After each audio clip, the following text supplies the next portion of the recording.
Chapter होगा वर्णमाला।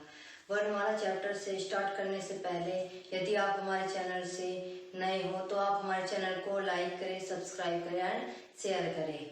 तो बच्चों, आज का हमारा चैप्टर होगा वर्णमाला। वर्णमाला चैप्टर को स्टार्ट करने से पहले मैं आपको बता दूं कि वर्णमाला चैप्टर कितना ज़्यादा इम्पोर्टेंट है। यहाँ से क्वेश्चन आने की 100% संभावना है, क्योंकि और भी चैप्टर इम्पोर्टेंट है, लेकिन यहाँ से 3 से 4 क्वेश्चन आपको मिलेंगे ही मिलेंगे, कोई से भी एग्जाम को देख लेना। तो वर्णमाला की परिभाषा आती है जो आपको देखने को मिलेगी एग्जाम में कि वर्णमाला किसे कहते हैं। तो आपको ये याद ही रखना है कि वर्णमाला किसे कहते हैं। वर्णों के व्यवस्थित समूह को, वर्णों के व्यवस्थित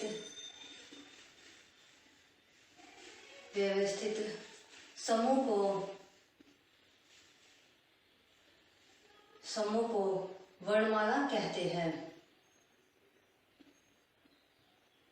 अब हम देखेंगे कि वर्ण किसे कहते हैं।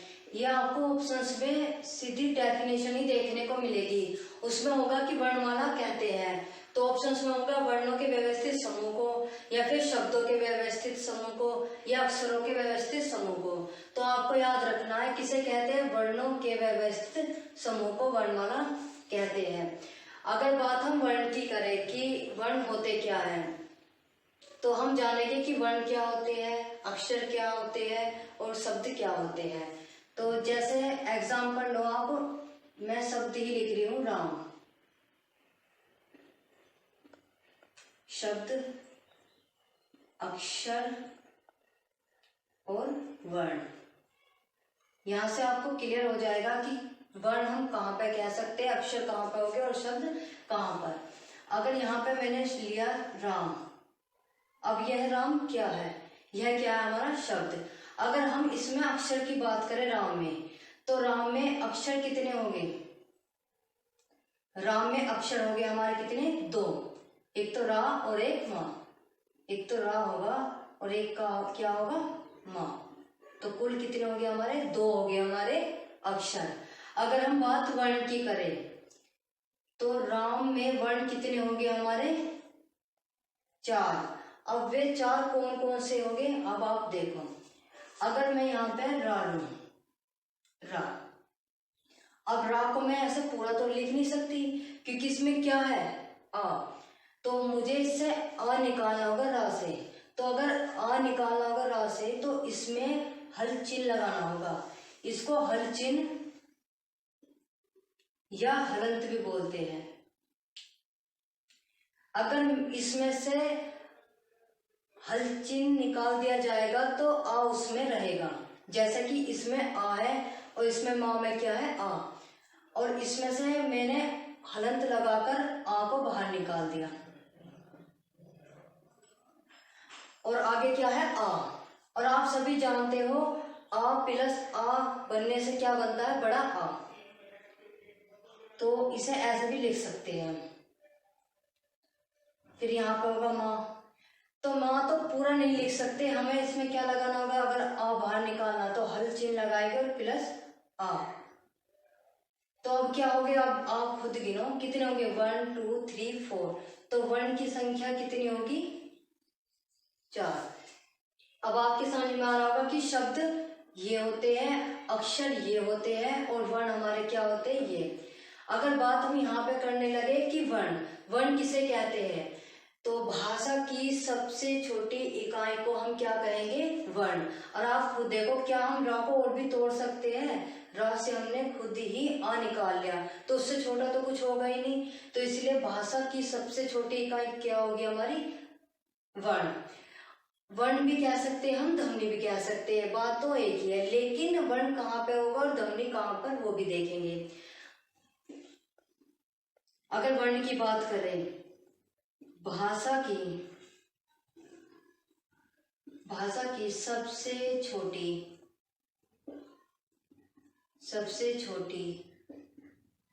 लिखित इकाई को वर्ण कहते हैं। लिखित वह होता है जिसे हम लिखते हैं, जबकि अगर बात ध्वनि की करें तो भाषा की सबसे छोटी मौखिक इकाई हमारी वह होती है जो हम बोलकर करते हैं, उसमें लिखित की जरूरत नहीं पड़ती, को हम क्या कहेंगे? ध्वनि। तो बच्चों, भाषा की सबसे छोटी लिखित इकाई को क्या कहेंगे? हम वर्ण। और जबकि भाषा की सबसे छोटी मौखिक इकाई होगी ध्वनि। लिखित वह होती है जिन्हें हम लिखते हैं, और जबकि मौखिक वह होती है जिन्हें हम बोलकर लिखते हैं, मतलब लिखने का यूज नहीं करेंगे हम इसमें। अगर बात हम करें वर्ण की और अक्षर की, तो बच्चों सभी वर्ण हमारे क्या होंगे? अक्षर। लेकिन हमारे अक्षर वर्ण नहीं होंगे। जैसे कि मैंने लिया अक्षर र, क्या आप इसको वर्ण कह दोगे? नहीं कह सकते, क्योंकि रा क्या है? हमारा अक्षर। अब यदि हम इसे तभी कह सकते हैं अगर इसमें हम हल चिन्ह लगाकर आ बाहर निकालेंगे, तो यह क्या हो गया? हमारा वर्ण हो गया। ये वर्ण होगा, ये वर्ण होगा, और इन दोनों से मिलकर क्या बनेगा? रा। तो अब यह क्या होगा? हमारा अक्षर। कुल वर्ण कितने होते हैं हमारे? 52। तो इनकी संख्या कितनी होती है? वर्णों की संख्या कितनी होती है? कुल 52। लेकिन अगर हम बात इसके प्रकार की करें कि वर्ण कितने प्रकार के होते हैं, तो बच्चों वर्ण 2 प्रकार के होते हैं। एक तो होगा स्वर और एक होगा व्यंजन। एक होगा स्वर और एक होगा व्यंजन। अगर स्वर की बात करें तो स्वर हमारे वह होते हैं जो स्वतंत्र रूप से बोले जाते हैं, उन्हें किसी की आवश्यकता नहीं पड़ती, ना ही व्यंजन की जो आवश्यकता पड़ती है और ना ही स्वर की। यह हमेशा स्वतंत्र होते हैं। जबकि व्यंजन हमारे वह होते हैं जो बिना स्वर की सहायता के बोले ही नहीं जा सकते। अगर बात हम स्वर की करें, स्वर स्वतंत्र रूप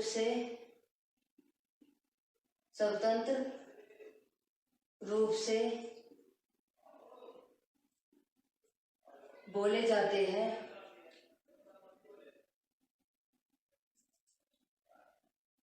और जबकि व्यंजन स्वतंत्र रूप से नहीं बोले जाते, जबकि व्यंजन स्वतंत्र रूप से नहीं बोले जाते। यह स्वर की सहायता से ही बोले जाएंगे।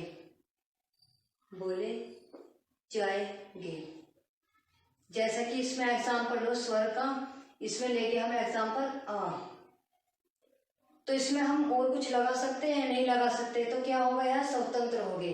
अगर हम ई लेंगे तो वह भी स्वतंत्र होगा। अब आप ये मत सोचना कि बड़ी ई होगा, तो और जबकि आप सभी जानते हैं कि बड़ी ई का निर्माण होता है e plus e is equal to बड़ी ई, लेकिन यह भी स्वतंत्र है और यह भी स्वतंत्र है।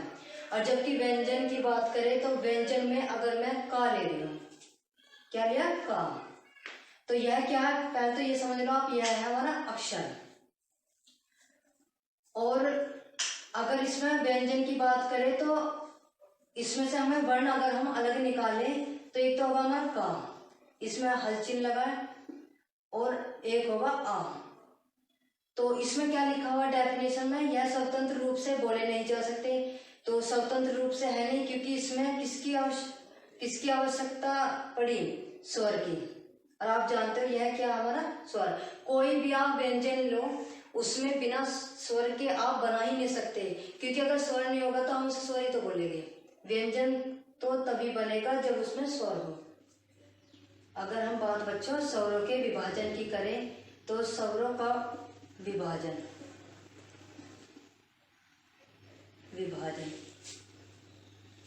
अगर स्वरों के विभाजन की बात करें तो स्वरों का विभाजन 5 प्रकार से होता है। जैसे कि मात्रा या उच्चारण के आधार पर। मात्रा या उच्चारण वह होते हैं जो हम बोलकर करते हैं, और दूसरा होगा हमारा जीभ के प्रयोग के आधार पर कि हम हमारे जीभ पर कौन कौन से स्वर होंगे। और तीसरा होगा हमारा मुख द्वार के आधार पर। और फोर्थ होगा हमारा होठों की स्थिति के आधार पर कि कौन कौन से स्वर कैसे बोले जाएंगे। और पांचवा होगा हमारा नासिका कि नाक से हमारे कौन कौन से स्वर बोले जाएंगे। तो बच्चों हम स्वर को ही कंटिन्यू करेंगे। तो हमारा टॉपिक होगा स्वर। अगर हम बात स्वर की करें, स्वर के विभाजन की बात करें, स्वरों का विभाजन। अगर हम स्वरों की बात करें कि मात्रा या उच्चारण के आधार पर इनकी संख्या कितनी होती है, तो हमें पहले तो ये पता होना चाहिए कि स्वरों की कुल संख्या कितनी होती है हमारी 11। स्वर कितने होते हैं हमारे? स्वर होते हैं हमारे 11। लेकिन अगर हम बात लिखित आधार पर करें, लिखित आधार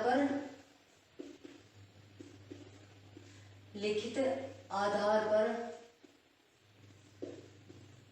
स्वरों की संख्या कितनी होगी हमारी 13। लेकिन अगर हम बात करें स्वरों की कि कुल स्वर कितने होते हैं हमारे, तो कुल स्वर होते हैं हमारे 11। कुल स्वर होते हैं हमारे 11, जिसमें कुछ बच्चों के मन में डाउट होगा कि ये तो 13 लिखाए थे, इसमें 2 होते हैं जिन्हें हम क्या कहते हैं? अयोगव्य। अयोगवह, जो था अंग और आह। लिखित आधार पर इनकी संख्या कितनी होगी 13, लेकिन कुल स्वरों की बात करें तो कितने हो गए हमारे 11। अगर हम मात्रा और उच्चारण के आधार पर करें स्वर, तो हम यहाँ पर स्वर ही लिखेंगे टोटल। आ, ई, बड़ी, ओ, औ, रे, ए, ऐ, ओ, औ,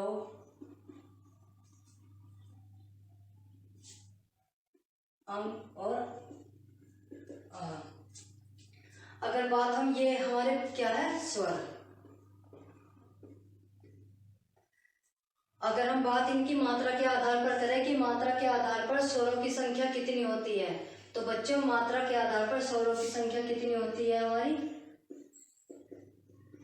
मात्रा के आधार पर स्वरों की संख्या हमारी होती है 10। अब मात्रा कैसे निकलेगी? अब आप सोचो, अगर मैं आ को लूं तो आ में क्या मात्रा है? नहीं है। अगर मैं इस आ से लूं तो इसमें मात्रा है आ की, और इसमें छोटी ई, और इसमें मात्रा बड़ी ई, इसमें छोटा ऊ, इसमें बड़ा, इसमें र, और इसमें ए। इसमें कितनी मात्रा होगी? 1 होगी या 2? तो इसमें कितनी होगी हमारी? 1। और जबकि इसमें कितनी होगी हमारी? 2। और इसमें होगी 1, इसमें 2, और ये अंक, और ये 1 2 3 4 10। ये हमारे क्या हो गए? हमारे अयोगव्य। हम मात्रा या उच्चारण के आधार पर ही पढ़ेंगे पहले कि मात्रा या उच्चारण के आधार पर स्वरों की संख्या कितनी होती है। तो कितनी होगी हमारी? 3। अब ये 3 कौन कौन से होंगे? एक तो होगा ह्रस्व स्वर, ह्रस्व स्वर, या ह्रस्व स्वर को हम मूल स्वर भी कह सकते हैं। मूल स्वर, ह्रस्व स्वर होता है हमारा छोटा स्वर। तो ह्रस्व स्वर की बात करें तो ह्रस्व स्वर क्या होते हैं? ह्रस्व स्वर हमेशा स्वतंत्र रूप से बोले जाते हैं और इनमें हमेशा एक मात्रा का ही प्रयोग किया जाता है और इन्हें बोलते समय अधिक समय नहीं लगता। इनमें इन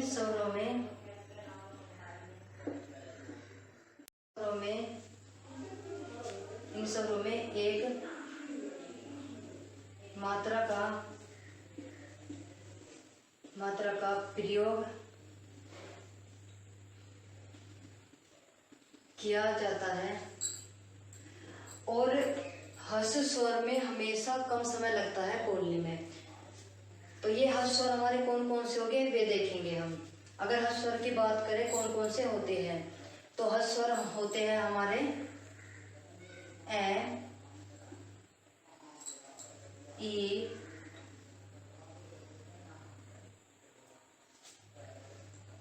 ऊ और री।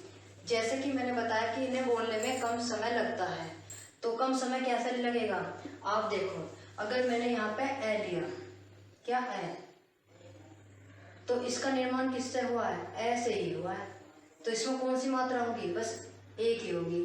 और ई में भी एक ही मात्रा, और ऊ में भी और र में भी। दीर्घ स्वर, दीर्घ स्वर जैसा कि इसका नाम दिया हुआ है दीर्घ, और दीर्घ का मतलब क्या होता है, बड़ा। तो बच्चों जैसा कि स्वरों का विभाजन में हमने मात्रा या उच्चारण के आधार पर पढ़ा था, उसमें ही पहला हमने पॉइंट पढ़ा था ह्रस्व स्वर या मूल स्वर। उसके बाद कौन सा होगा हमारा दीर्घ स्वर। जैसा इसका नाम है दीर्घ, दीर्घ का मतलब होता है बड़ा और ह्रस्व का मतलब होता है छोटा। तो जब बड़ी चीज होगी तो बड़े ही हमारे स्वर होंगे, तो जो भी हमारे स्वर बड़े हैं उन्हें हम लेंगे, तो कौन कौन से होंगे वे भी हम देखेंगे। अगर बात हम दीर्घ स्वर की करें तो दीर्घ स्वर में हमेशा दो मात्राओं का प्रयोग किया जाता है और यह हमेशा ह्रस्व स्वर से अधिक समय लेते हैं। दीर्घ स्वर, दीर्घ स्वर में हमेशा